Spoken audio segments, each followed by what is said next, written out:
Dominic Waghorn's in Jerusalem for us. Dominic, great to see you. First, what do we know about the specifics of the retaliation, I guess, in inverted commas? It's not yet been confirmed that that's what this was.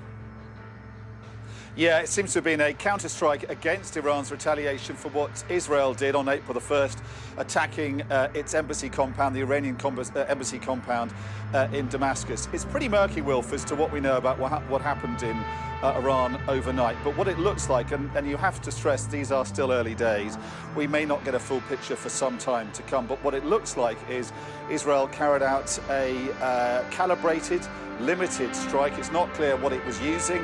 The Iranians have reported quadcopters.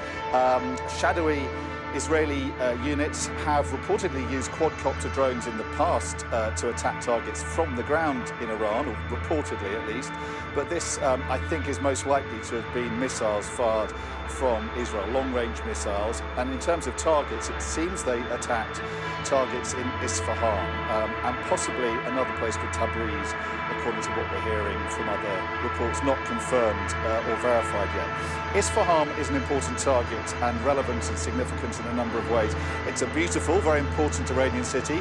It's where Iran's nuclear facilities, or some of them, are based. It's also where a drone factory or production facility is based as well.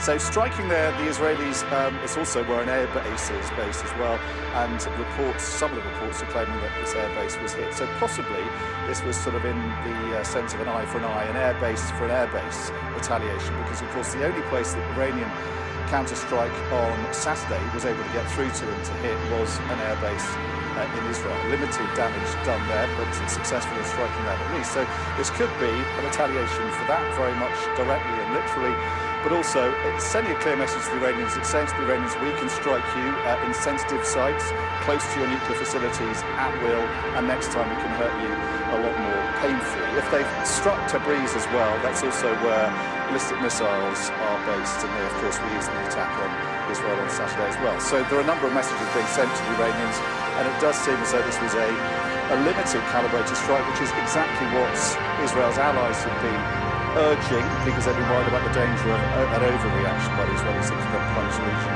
into a much bigger regional war. And so far it seems the Iranians are sticking to the script in terms of they are playing down their response. Of course, ahead of this, they were sounding very bellicose. We heard one Iranian commander saying that the tiniest invasion, in his words, would lead to a massive and harsh response, warning the Israelis to do nothing. It seems that they are not reacting to this in that sense. They are playing things down. They're effectively saying, they are admitting there was some kind of activity, some kind of incidents around Isfahan overnight, but they're effectively saying now to their own people move on. And the reason for that is there's still the assumption that Iran does not want to get engaged in an all-out war with Israel and its powerful Western allies for a number of reasons. It couldn't possibly win one, but also it is still very much weakened at home by the impact, the lasting legacy of the biggest threat to the Iranian regime since the 1979 Islamic Revolution, and that was a women-led uprising against the regime where we saw huge amounts of protests and really brutal repression following that.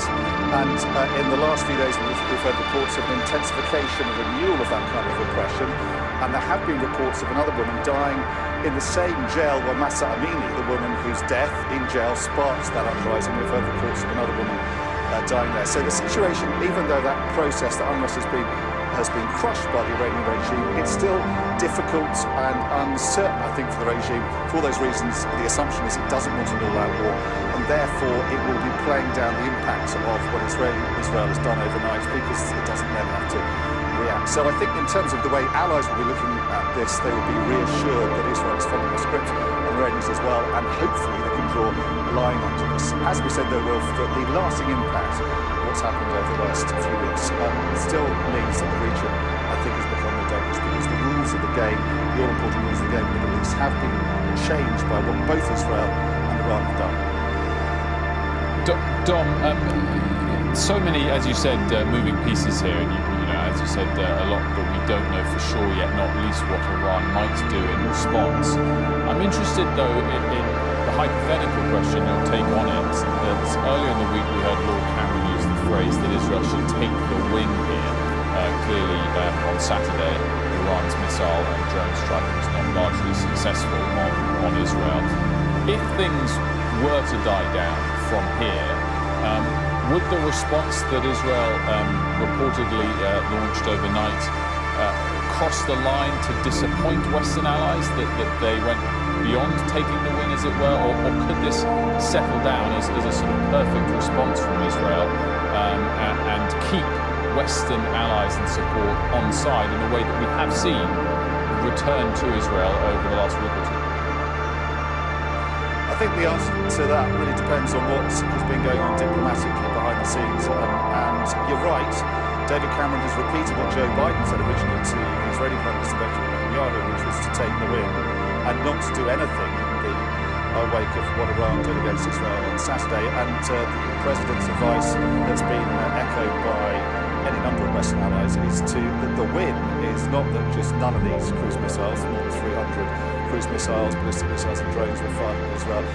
Not just that none of them got through to do any major damage, but also that night showed that the air defences that America and its allies have been putting in place for a number of years now that involve Arab states as well, that air defence system, that has worked, and that Israel's allies rallied around Israel on that night, not just Western allies, but also Arab allies as well. And I think, that the message from Joe Biden was accept that, be bigger than this, don't overreact and don't do anything that could plunge the region into a much bigger war. But I think the Israelis have said in turn, there's huge pressure, not just from within the Israeli government, but also the wider sort of Israeli public, saying that you can't just take this lying down.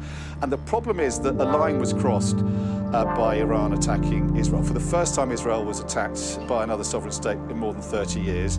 And we have seen a shadow war for 45 years being played out between Israel and Iran. But Iran's never gone out into the open and attacked Israel directly. The reason it did so was it felt that its diplomatic embassy in Damascus was sovereign territory. It also, in that embassy, was a very large number of, or high-level number of Iranian military targets that the Israelis killed. And for those reasons, the Iranians felt they had to respond. And in doing so, they crossed one of their own red lines, which is never to attack Israel directly. And the fact they've done so means that from now on that makes it more likely, because up until this point, when considering how to respond to any number of attacks that Israel has carried out in this shadow war, the Iranians have always said to themselves, well, we can't attack Israel directly because we never have. They have done so now, and therefore many Israelis have been saying that it makes it more likely they'll do so in the future. So the message from Israel was to the Americans and to Western allies was, whatever you say about not reacting, we have to do something because we are under huge pressure, not just across the side, but also within our own governments to respond. So I think there was a shift particularly from Britain and other allies saying, well, we accept you've got to do something, but if you're going to do something, please don't overreact. Don't do it in such a way that's going to plunge the region into a massive, very dangerous, bigger war. And it looks as though so far the Israelis have followed that advice. They've reacted in a calibrated way that sent a clear message to Iran. And obviously the hope is that Iran doesn't react in turn and does draw a line under this. The chapter is closed and we can move on. But the damage is done. It has been done to the extent that Iran has crossed its red line. That precedent has now been, a new precedent has been set, and that effectively changes the rules of the game.